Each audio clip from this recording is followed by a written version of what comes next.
Ray, Columbus has dropped, I think, 5 in a row now, and Torts' name is popping up in not the usual soundbite Torts way that we're used to.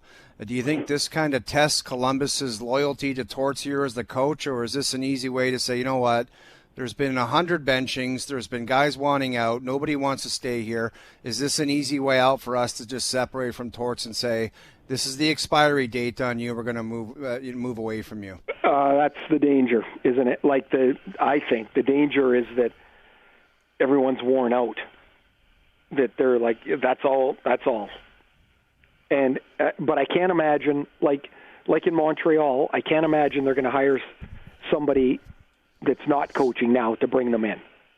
Like, it's not like they have like the most enormous deep pockets of all time. If they decide we're worn out, we're tired, it's enough, I think they elevate Brad Shaw who's been a long-time assistant coach to be the head coach. I can't imagine them bringing in a new coach at this point. I can't imagine anybody doing that. No, me neither. Yeah, it's tough. I mean, unless there's someone in your market, like I guess a Canadian team maybe could have done that. Like Montreal makes it more complicated because you have to be bilingual. But, right. Let's say another Canadian team let go of their coach, like Bruce Boudreau is up here in Toronto. Bruce wouldn't have to quarantine or anything. Like, that's a guy maybe you could bring in.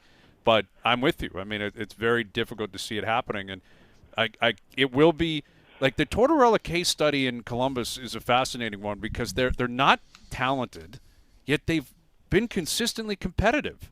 Like last year, I thought he did a remarkable job. They worked their way into a playoff position every time. Exactly.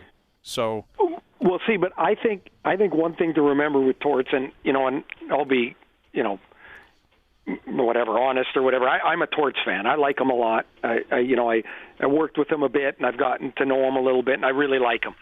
But the narrative that we have about him in the media, and what we all talk about and what we see when he snaps and won't do it at the press conferences, we don't seem to hear that from his players.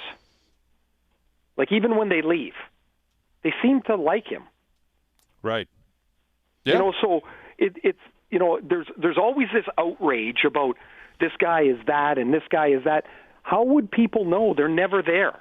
We're not there. We can't even get in the rink to see or to ask somebody. It seems like they play their asses off for him. But, you might be right that maybe it's just enough. Maybe they're like, you know what, Uncle. Yeah, we were looking for this and we got it. Play for, right? He's not an easy guy to play for. We can see that. I think he'd be a guy that would get back in the game pretty quickly, though, if he wanted to.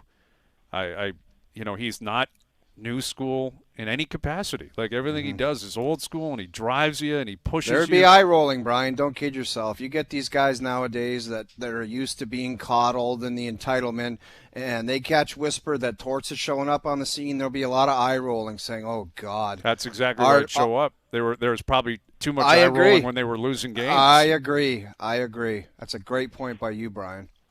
Thank you, Jeff.